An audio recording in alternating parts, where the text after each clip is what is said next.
И покрај се повисокиот данок кој го земаат галопирачките глобални климатски промени, македонските земјоделци оваа производствена сезона за сега имаат речиси идеални временски услови. Единствено, можеби повеќе влага е потребна само за житните култури, констатираат тие.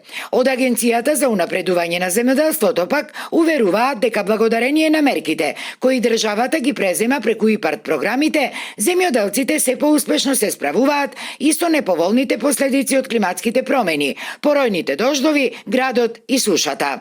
Земјоделците се бореат секој на свој начин, меѓутоа генерално државата она што го прави е следно.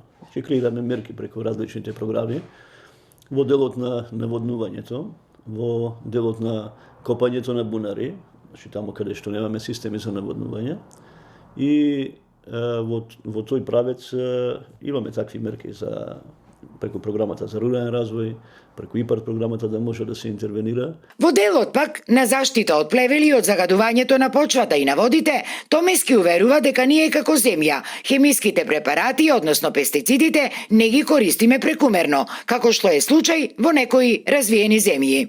Меѓутоа сепак сака да има поголема малку контрола во тој правец, затоа што оставено е сето тоа да се координира преку продавачите, односно земјоделските аптеки, кои во суштина треба да имаат стручни лица, кои даваат препораки за тие третмани, тие праскања, и во која доза и во кои количини да ги применуваат земјоделците. Токму од овие причини, во моментов представници на телото за управување со ИПАРД програмите при ресорното министерство веќе остваруваат директни средби со земјоделците околу начините за користење на средствата за мерка 1 од ИПАРД 3, а чија главна цел е инвестиции во основни средства за земјоделските стопанства. А ова значи зголемување на ефикасноста, на конкурентноста, како и на одржливоста на земјоделското производство во земјоделско-прехранбениот сектор во склад со ЕУ стандардите.